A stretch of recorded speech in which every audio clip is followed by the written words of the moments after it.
欢迎来到新闻和活动频道，请订阅和分享已更新有关当今最着名明星的最新信息。探索心境有理由对王一博路转粉，特萌还逗。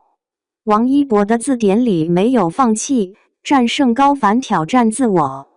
因为主角是王一博，探索心境爆火成了纪录片中的顶流。热带雨林篇章中，两个男人4天3晚在的野外生存，让大家幸福了一周。山中的探索家老雪与王一博在离开那天成功追到了长臂猿，他们同样是幸福的。看着镜头中的他们和长臂猿，真的萌翻了。到新鲜事物的那种好奇，王一博完全是孩子气的惊讶。因为是绿色，所以见到竹叶青泥一瞬间，王一博明知道它有毒，可内心还是想在安全距离靠近些，因为保护色绿色与树枝上的造型和颜色真的好美。此时，王一博心里忐忑，眼里放光，可他身上自带的光环更要迷人。本就喜欢王一博，看完整个热带雨林探索，忽然因为他的几个瞬间，对他的喜欢更加深重了。首先，让大家感受到吃惊的是看见了本尊真身。纪录片原来也是有大尺度的，本来是热带雨林的生存现实记录，可王一博却因湿漉漉外衣包裹下好身材不经意的暴露，让网友想入非非，特别是躺在石头晒衣休息，还有腹部特写。其次，生存版限量美食，老王亲手做的手冲咖啡、胡辣汤，老雪的烤鱼、野果子。野外大厨王一博做菜有模有样，他与探险家老雪吃的也津津有味。还有他们2个人互换食物，确实也是在野外丛林生存中和谐的好物分享。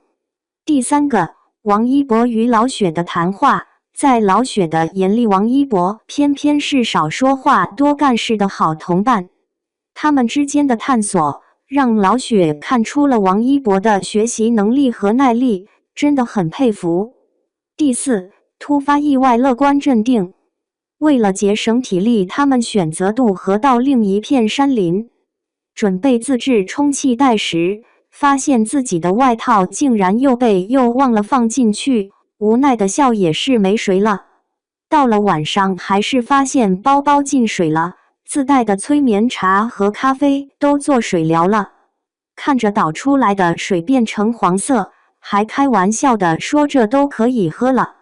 大家看到的一博好身材，就是因为渡河全身湿透，把衣服脱下来坐在石头上拧裤脚，实在太累了，就在河边的平石板上躺下。那个石头的温度不仅加速衣服干燥，还很养生。石头上休息其实是一种很自然、很自愈、很有效的养生理疗呢。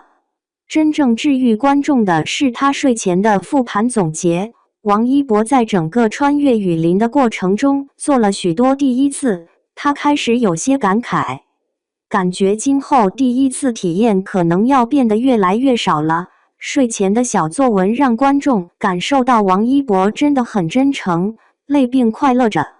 第5，王一博强大的自信心是最吸粉的原因所在。程耳问他目前有遇到最大的挫折是什么，他快速而且很坚定地回答没有，这么爽的人生体验几人能感知？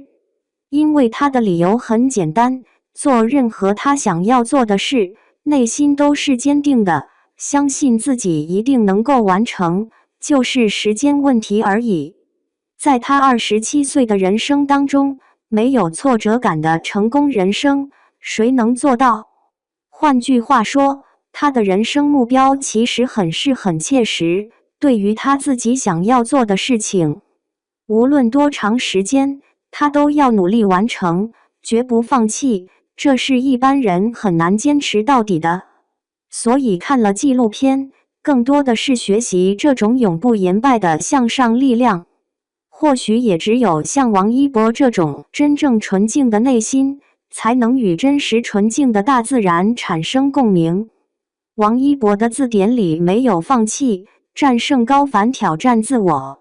他以不凡的才华、不懈的努力以及面对挑战时那份王一博的字典里没有放弃的坚韧精神，赢得了无数人的敬佩与喜爱。当故事聚焦于他挑战自我、勇攀高峰的经历时，我们不禁被那份超越极限的勇气深深打动。高凡，这个对每一位攀登者来说都如同梦魇般的存在，它不仅考验着身体的极限，更是对心理承受能力的一次严峻挑战。